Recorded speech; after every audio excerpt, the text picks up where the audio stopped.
परम पिता परमेश्वर आदिनाथ भगवान की जय।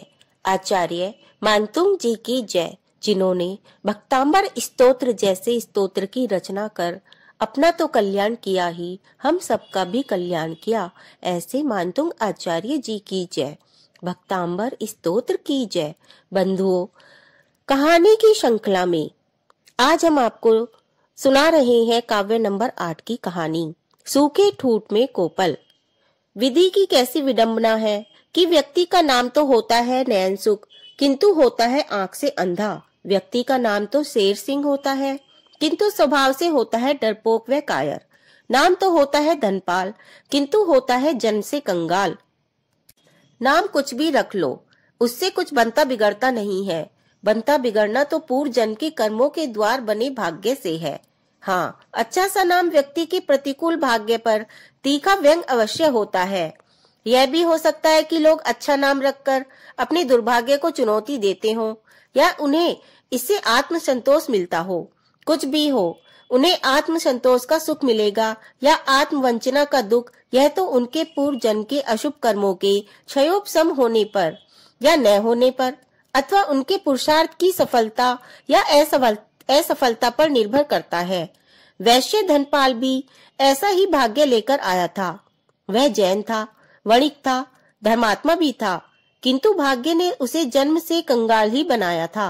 वह केवल निर्धन ही नहीं था, अपितु निसंतान भी था। इस प्रकार उसकी स्थिति करेला और नीम चढ़ा जैसी थी। यह उस समय की बात है जबकि आज की तरह यह नहीं कहा जाता था कि गरीब लोग संतान की इच्छा न करें। उस समय तो गरीब भी संतान प्राप्ति के लिए मिथ्या देवी देवताओं व पीर पैगंबरों की दहलीज पर माथा रगड़ते फिरते थे। किंतु आज की तो बात ही कुछ और है।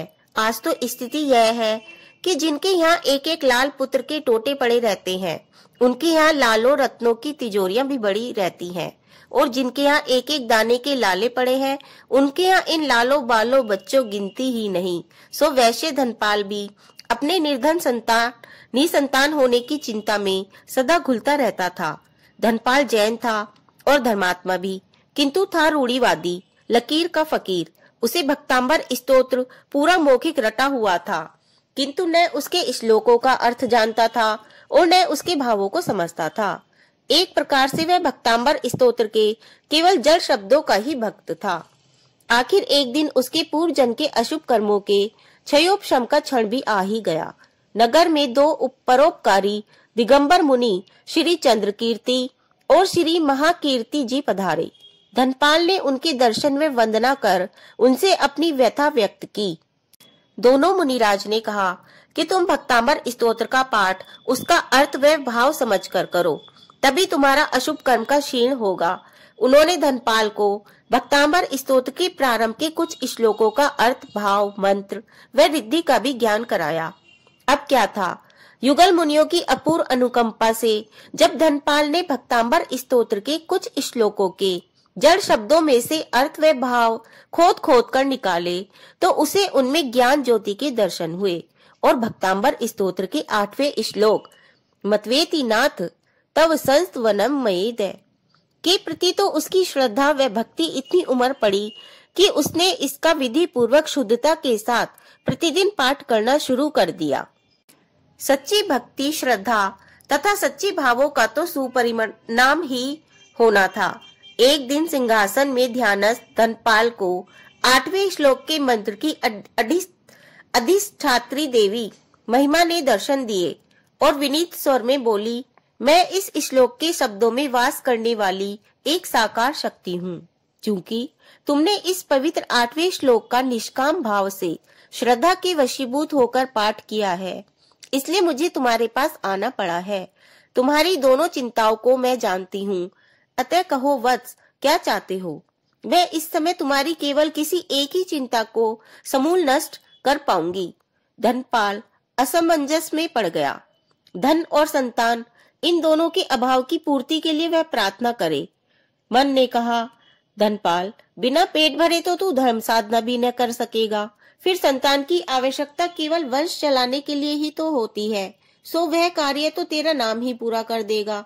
जब धन न होने पर भी तू धनपाल था, अब धन हो जाने पर और उस धन का सदुपयोग परोपकार, सेवा, गरीबों की सहायता तथा धर्म कार्यों में करने से तू अमर धनपाल हो जाएगा। सो उसने धन ही मांगा और 8वें श्लोक की सच्ची भक्ति के प्रभाव से केवल उसका नाम धनपाल अब दाम से भी धनपाल हो गया। यह था सम्यक दर्शन के मूल तत्व, श्रद्धा की चमत्कार का फल, जो इस अलौकिक और पारलौकिक दोनों ही प्रकार के लाभ प्रदान करता है। यह घटना इस बात को भी स्पष्ट करती है कि निष्काम भाव से की गई भक्ति ही सदा प्रभावी होती है और सच्चा सुख प्रदान करती है। एक और शिक्षा जो यह कथा देती है वह यह है कि किसी भी स्तोत्र का अर्थ समझे बिना उसके केवल जड़ शब्दों का वाचन करने से अल्प पुण्य तो मिल सकता है, किंतु उससे जीवन को सम्यक दिशा नहीं मिलती। पर यदि स्तोत्र के शब्दों के अर्थ तथा भाव समझकर भक्ति पूर्वक उसका पाठ किया जाए तो उसमें प्रभु के गुणों की प्रभा झलकने लगती है। उससे मिथ्यात कसाय नष्ट होकर सम्यक दर्शन की प्राप्ति होती है, जो सच्चे व अनंत सुख का मार्ग है।